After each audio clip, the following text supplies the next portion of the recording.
Welcome to GPS World. जैसा कि आप पहले अध्याय में पढ़ चुके हैं, पृथ्वी एकमात्र ऐसा ग्रह है जहां जीवन है।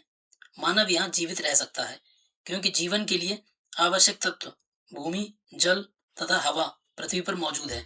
पृथ्वी की सतह ऐसी है जिसमें पर्यावरण के तीन महत्वपूर्ण घटक में आपस में मिलते हैं तथा एक दूसरे को प्रभावित करते हैं। पृथ्वी का ठोस भाग जिस पर हम रहते हैं उसे भूमंडल कहा जाता है। गैस की परतें जो पृथ्वी को चारों ओर घेरती हैं उसे वायुमंडल कहा जाता है, जहां ऑक्सीजन, नाइट्रोजन, कार्बन डाइऑक्साइड दूसरी गैसें पाई जाती हैं। पृथ्वी के बहुत बड़े भाग पर जल पाया जाता है जिसे जलमंडल कहा जाता है। जलमंडल में जल की सभी अवस्थाएं बर्फ, जल, जलवाष्प सम्मिलित हैं। जीवमंडल एक सीमित क्षेत्र है जहां स्थल, जल, हवा एक साथ मिलते हैं, जहां सभी प्रकार के जीवन पाए जाते हैं। शब्दों की उत्पत्ति।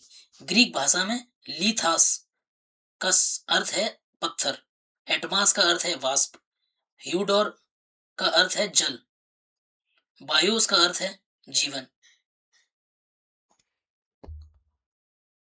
भूमंडल। पृथ्वी के ठोस भाग को भूमंडल कहा जाता है। यह भूपर्पटी की चट्टानों तथा मिट्टी की पतली परतों का बना होता है जिसमें जीवों के लिए पोषक तत्व पाए जाते हैं। पृथ्वी की सतह को दो मुख्य भागों में बांटा जा सकता है। बड़े स्थलीय भूभागों को महाद्वीपों के नाम से जाना जाता है तथा बड़े जलाशयों को महासागरीय बेसिन के नाम से जाना जाता है। विश्व के सभी महासागर आपस में एक दूसरे से जुड़े हुए हैं। चित्र 5.1 में विश्व के मानचित्र को देखिए। क्या सभी स्थलीय भूभाग एक दूसरे से आपस में जुड़े हुए हैं? समुद्री जल का तल सभी जगह समान होता है। स्थल की ऊंचाई को समुद्र तल से मापा जाता है जिसे शून्य माना जाता है। इस चित्र में आप देख सकते हैं कि सभी स्थल क्या एक दूसरे से जुड़े हुए हैं? नहीं जुड़े हुए हैं। विश्व का सबसे ऊंचा शिखर माउंट एवरेस्ट समुद्र तल से 8,848 मीटर ऊंचा है। विश्व का सबसे गहरा भाग प्रशांत महासागर का मैरियाना गर्त है जिसकी गहराई 11,022 मीटर है। क्या आप जानते हैं न्यूजीलैंड के एडमंड हिलेरी और भारत के तेनजिंग नोरगे शेरपा 29 मई 1953 को पृथ्वी के सबसे ऊंचे शिखर माउंट एवरेस्ट पर चढ़ने वाले पहले व्यक्ति थे। जापान की जुंको ताबेई विश्व की पहली महिला थी जिसने 16 मई 1975 को एवरेस्ट पर कदम रखा। बछेंद्री पाल भारत की पहली महिला जिसने 23 मई 1984 को एवरेस्ट पर अपना कदम रखा।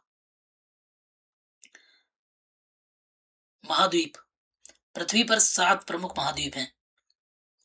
ये विस्तृत जलराशि के द्वारा एक दूसरे से अलग हैं। ये महाद्वीप हैं एशिया, यूरोप, अफ्रीका, उत्तरी अमेरिका, दक्षिणी अमेरिका, ऑस्ट्रेलिया, अंटार्कटिका। चित्र 5.1 में विश्व के मानचित्र को देखिए और ध्यान दीजिए कि स्थल का बहुत सा भाग उत्तरी गोलार्ध में पाया जाता है। ये एक चित्र है जिसमें ये बीच में आप देख सकते हैं विषुवत रेखा है और उत्तर में ज्यादातर स्थलीय भाग उत्तर में है। एशिया विश्व का सबसे बड़ा महाद्वीप है। यह पृथ्वी के कुल क्षेत्रफल का 1/3 भाग में फैला हुआ है। यह महाद्वीप पूर्वी गोलार्ध में स्थित है। कर्क रेखा इस महाद्वीप से होकर गुजरती है। एशिया के पश्चिम में यूराल पर्वत है जो इसे यूरोप से अलग करता है। यूरोप और एशिया के संयुक्त भूभाग को यूरेशिया यानी कि यूरोप प्लस एशिया कहा जाता है। यूरोप एशिया से बहुत छोटा है। यह महाद्वीप एशिया के पश्चिम में स्थित है। आर्कटिक वृत्त इससे होकर गुजरता है। यह 3 तरफ से जल से घिरा है। विश्व के मानचित्र को देखिए एवं इसकी स्थिति का पता लगाइए। अफ्रीका एशिया के बाद विश्व का दूसरा सबसे बड़ा महाद्वीप है। यह 0 डिग्री अक्षांश इस महाद्वीप के लगभग मध्य भाग से होकर गुजरता है। अफ्रीका का बहुत बड़ा भाग उत्तरी गोलार्ध में स्थित है। आप पाएंगे कि यही एक ऐसा महाद्वीप है जिससे होकर कर्क, विषुवत और मकर तीनों रेखाएं गुजरती हैं। सहारा का रेगिस्तान विश्व का सबसे बड़ा गर्म रेगिस्तान है जो कि अफ्रीका में स्थित है। यह महाद्वीप चारों तरफ से समुद्रों और महासागरों से घिरा है। चित्र 5.1 में विश्व के मानचित्र को देखिए। आप देखेंगे कि विश्व की सबसे लंबी नदी नील अफ्रीका से होकर गुजरती है।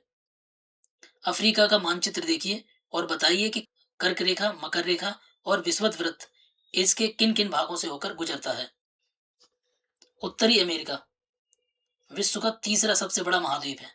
यह दक्षिणी अमेरिका के से एक सक्रिय स्थल से जुड़ा है जिसे पनामा स्थल संधि कहा जाता है, जिसके पॉइंट से देख सकते हैं स्थल संधि लिखा हुआ। यह महाद्वीप पूरी तरह से उत्तरी एवं पश्चिमी गोलार्ध में स्थित है। यह महाद्वीप 3 सागरों से घिरा है। क्या आप इन महासागरों के नाम बता सकते हैं? जो कि कौन कौन से महासागर हैं? अटलांटिक महासागर है इसके पूर्व में, पश्चिम में है प्रशांत महासागर और उत्तर में है आर्कटिक महासागर। दक्षिणी अमेरिका का अधिकांश भाग दक्षिणी गोलार्ध में स्थित है। इसके पूर्व और पश्चिम में कौन से 2 महासागर स्थित हैं? इसके पूर्व में है अटलांटिक और पश्चिम में है प्रशांत महासागर। विश्व की सबसे लंबी पर्वत श्रृंखला एंडीज इसके उत्तर से दक्षिण की ओर फैली हुई है। चित्र 5.1 में देखने को मिलेगा। दक्षिण अमेरिका में विश्व की सबसे बड़ी नदी अमेजन बहती है। ऑस्ट्रेलिया विश्व का सबसे छोटा महाद्वीप है जो कि पूरी तरह दक्षिणी गोलार्ध में है। यह चारों तरफ से महासागरों और समुद्रों से घिरा है। इसे द्वीपीय महाद्वीप कहा जाता है। अंटार्कटिका एक बहुत बड़ा महाद्वीप है जो कि दक्षिणी गोलार्ध में स्थित है। दक्षिणी ध्रुव इस महाद्वीप के मध्य में स्थित है। चूंकि यह दक्षिणी ध्रुव क्षेत्र में स्थित है, इसलिए यह हमेशा मोटी बर्फ की परतों से ढका रहता है। यहाँ किसी भी प्रकार का स्थायी मानव निवास नहीं है। बहुत से देशों के शोध केंद्र यहाँ स्थित हैं। भारत के भी शोध संस्थान यहाँ हैं। इनके नाम है मैत्री और भारती। जलमंडल। पृथ्वी को नीला ग्रह कहा जाता है। पृथ्वी का 71% जल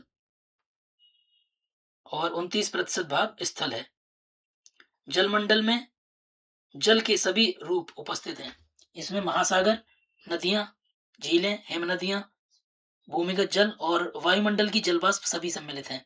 पृथ्वी पर पाए जाने वाले जल का 97% से अधिक भाग महासागरों में पाया जाता है एवं वह इतना खारा होता है मानव के उपयोग में नहीं आ सकता। शेष जल का बहुत बड़ा भाग बर्फ की परतों, हिमनदियों एवं भूमिगत जल के रूप में पाया जाता है।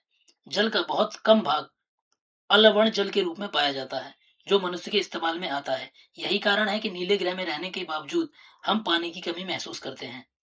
महासागर। महासागर जलमंडल के मुख्य भाग हैं। ये आपस में एक दूसरे से जुड़े हुए हैं। महासागरीय जल हमेशा गतिशील रहता है। तरंगे, ज्वार भाटा एवं महासागरीय धाराएं महासागरीय जल की 3 प्रमुख गतियां हैं।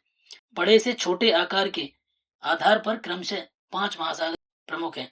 सबसे बड़ा महासागर है प्रशांत महासागर, अटलांटिक महासागर, हिंद महासागर, दक्षिणी महासागर और सबसे छोटा आर्कटिक महासागर। प्रशांत महासागर सबसे बड़ा महासागर है। यह पृथ्वी के 1/3 भाग पर फैला हुआ है। पृथ्वी का सबसे गहरा भाग मैरियाना गर्त प्रशांत महासागर में ही स्थित है। प्रशांत महासागर लगभग वृत्ताकार है। एशिया, ऑस्ट्रेलिया, उत्तर एवं दक्षिणी अमेरिका इसके चारों ओर स्थित हैं। चित्र 5.1 को देखिए और प्रशांत महासागर के चारों ओर इन महाद्वीपों की स्थिति का पता लगाइए। एक बार हम फिर से 5.1 को देख लेते हैं। ये देखिए, ये है प्रशांत महासागर और इसके चारों तरफ है एशिया, ऑस्ट्रेलिया, उत्तरी अमेरिका और दक्षिणी अमेरिका।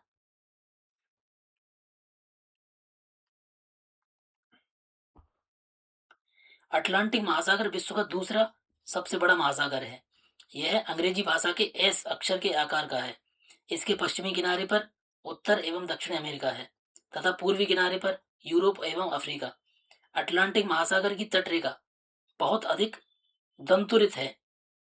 यह अनियमित एवं दंतुरित तटरेखा प्राकृतिक पोताश्रयों पत्तनों के लिए आदर्श स्थिति है। दंतुरित का मतलब होता है बिखरी हुई, ताकि उसमें जो महासागर की धाराएं हैं वे टकरा के रुक जाती हैं और प्राकृतिक पोताश्रय और पत्तनों के लिए आदर्श स्थिति हो जाती है। व्यापार की दृष्टि से यह सबसे व्यस्त महासागर है। हिंद महासागर ही एकमात्र ऐसा महासागर है जिसका नाम किसी देश के नाम पर यानी भारत के नाम पर रखा गया है। यह महासागर लगभग त्रिभुजाकार है। इसके उत्तर में एशिया, पश्चिम में अफ्रीका और पूर्व में ऑस्ट्रेलिया स्थित है। दक्षिणी महासागर अंटार्कटिका महाद्वीप को चारों ओर से घेरता है। यह अंटार्कटिका महाद्वीप से उत्तर की ओर 60 डिग्री दक्षिणी अक्षांश तक फैला हुआ है। आर्कटिक महासागर उत्तर ध्रुव में स्थित है तथा यह उत्तर ध्रुव के चारों ओर फैला हुआ है। यह प्रशांत महासागर से छिछले जल वाले एक सक्रिय भाग से जुड़ा हुआ है जिसे बेरिंग जल संधि के नाम से जाना जाता है। यह उत्तर अमेरिका के उत्तरी प्लेटों, उत्तरी तटों और यूरेशिया से घिरा है। वायुमंडल, एक बार इस चित्र को देख लेते हैं। वायुमंडल की विभिन्न परतें, क्षोभ मंडल, समताप मंडल, मध्य मंडल, आयन मंडल और बहिर्मंडल। इसके बाद पढ़ते हैं। हमारी पृथ्वी चारों ओर से गैसों की एक परत से घिरी हुई है जिसे वायुमंडल कहा जाता है। वायु की एक पतली परत इस ग्रह का महत्वपूर्ण एवं अटूट भाग है। यह हमें ऐसी वायु प्रदान करती है जिससे हम लोग सांस लेते हैं। यह वायुमंडल हम लोगों को सूर्य की कुछ हानिकारक किरणों से बचाता है। वायुमंडल 1600 किलोमीटर की ऊंचाई तक फैला है। वायुमंडल को उसके घटकों, तापमान एवं अन्य के आधार पर 5 परतों में बांटा जाता है। इन परतों को पृथ्वी की सतह से शुरू करते हुए क्षोभ मंडल, समताप मंडल, मध्य मंडल, अयन मंडल और बहिर्मंडल कहा जाता है।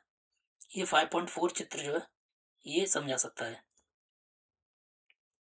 वायुमंडल मुख्यतः ऑक्सीजन एवं नाइट्रोजन का बना है जो कि साफ और शुष्क हवा का 99% भाग है। आयतन के अनुसार नाइट्रोजन 78%, ऑक्सीजन 21%, दूसरी गैसें कार्बन डाइऑक्साइड, ऑर्गन इत्यादि की मात्रा 1% है। ऑक्सीजन सांस लेने के लिए आवश्यक है जबकि नाइट्रोजन प्राणियों की वृद्धि के लिए आवश्यक है। कार्बन डाइऑक्साइड यद्यपि बहुत कम मात्रा में है लेकिन यह पृथ्वी के द्वारा छोड़ी गई ऊष्मा को अवशोषित करती है जिससे पृथ्वी गर्म रहती है। यह पौधों की वृद्धि के लिए भी आवश्यक है। ऊंचाई के साथ वायुमंडल में भी घनत्व की विभिन्नता आती है। यह घनत्व समुद्री तल पर सबसे अधिक होता है और जैसे जैसे हम ऊपर की ओर जाते हैं यह तेजी के साथ घटता है। आप जानते हैं कि पहाड़ों पर पर्वतारोहियों को हवा के घनत्व में कमी होने के कारण सांस लेने में कठिनाई होती है। ऊंचाई पर सांस लेने के लिए उन्हें अपने साथ ऑक्सीजन सिलेंडर लेकर जाना पड़ता है। जैसे जैसे हम ऊपर की ओर जाते हैं तापमान भी घटता जाता है। वायुमंडल पृथ्वी पर दबाव डालता है। यह एक स्थान से दूसरे स्थान पर अलग अलग होता है। कुछ क्षेत्रों में हमें अधिक दबाव महसूस होता है जबकि कुछ क्षेत्रों में कम। वायु उच्च दाब से निम्न दाब की ओर जाती है। गतिशील वायु को पवन कहा जाता है। जीवमंडल स्थल, जल और हवा के बीच का एक सीमित भाग होता है। यह वह भाग है जहाँ जीवन मौजूद है। यहाँ जीवन की बहुत सी प्रजातियां हैं जो कि सूक्ष्म जीवों एवं बैक्टीरियो से लेकर बड़े स्तनधारियों के आकार में पाई जाती हैं। मनुष्य सहित सभी प्राणी जीवित रहने के लिए एक दूसरे से तथा जीवमंडल से जुड़े हुए हैं। जीवमंडल के प्राणियों को मुख्यतः 2 भागों, जंतु जगत एवं पादप जगत में विभक्त किया जा सकता है। पृथ्वी के ये तीनों परिमंडल आपस में पारस्परिक क्रिया करते हैं और एक दूसरे को किसी न किसी रूप में प्रभावित करते हैं। उदाहरण के लिए लकड़ी और खेती के लिए वनों को काटा जाए तो इससे ढलुआ भाग पर मिट्टी का कटाव तेजी से होने लगता है। इसी प्रकार प्राकृतिक आपदाएं जैसे भूकंप से पृथ्वी की सतह पर परिवर्तन हो जाता है। हाल ही में सुनामी के कारण अंडमान एवं निकोबार द्वीप समूहों का कुछ भाग पानी में डूब गया। झीलों एवं नदियों में दूषित पदार्थों के प्रवाहित होने से उनका जल मानव के इस्तेमाल के लिए लायक नहीं रह जाता है। यह जल दूसरे जीवों को भी नुकसान पहुंचाता है। उद्योगों, तापीय विद्युत संयंत्रों तथा गाड़ियों का उत्सर्जी पदार्थ वायु को दूषित करता है। कार्बन डाइऑक्साइड वायु का एक महत्वपूर्ण घटक है लेकिन कार्बन डाइऑक्साइड की मात्रा में वृद्धि के कारण पृथ्वी के तापमान में वृद्धि हो रही है। इसे भूमंडलीय तापन कहा जाता है। इसलिए भूमंडल, वायुमंडल और जलमंडल के बीच प्राकृतिक संतुलन को बनाए रखने के लिए पृथ्वी के संसाधनों के सीमित उपयोग की आवश्यकता है। चैप्टर समाप्त।